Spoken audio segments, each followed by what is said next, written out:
Hello అండి, welcome to Lakshmidevi channel. ఈరోజు నేను వంకాయతోటి బజ్జీ చేస్తున్నా. చూడండి, తెల్ల వంకాయలండి, ఒక హాఫ్ కేజీ తీసుకొని అట్లా ముక్కలుగా సన్నగా కట్ చేసుకోవాలి.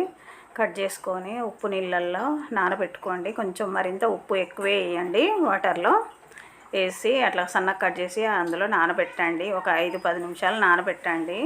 నానిన తర్వాత తీసి పక్కకు పెట్టుకొని ఒక కప్పు మైదా తీసుకున్నానండి. చెంచాలతో వేసినా కానీ మీరైతే కప్పు కొలత పెట్టుకోండి.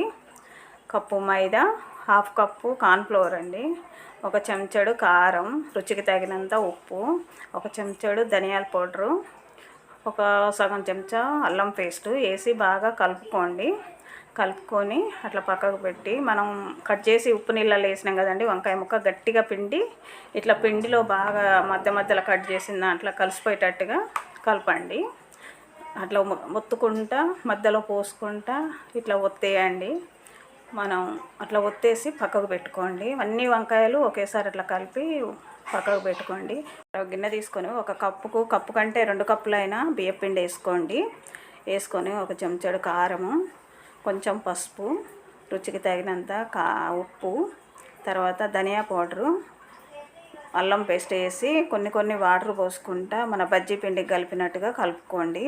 మొత్తం పోస్తే నీళ్ళు ఎక్కువ అయిపోతాయండి. అట్లా నేను చూపెట్టినట్టుగా చిన్న కలుపుకుంటూ కొన్ని ఇట్లా కలిపేయండి. బజ్జీ పిండిలాగా కలుపుకొని మనం ముంచి పక్కకు పెట్టుకున్న వంకాయలు ఉన్నాయి కదండి, అట్లా లోపటి దాకా మునిగేటట్టుగా ముంచుతూ ఉండండి. ఇట్లా కలిపి పైన పోస్తూ ఒత్తి ఇట్లా కలిపేసి అట్లా అన్నీ ఒకసారి పెట్టుకొని పక్కకు పెట్టుకున్నా పర్లేదు.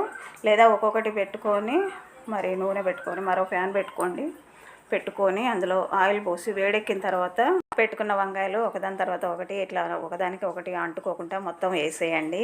సిమ్లో పెట్టండి, హైలో పెట్టొద్దు.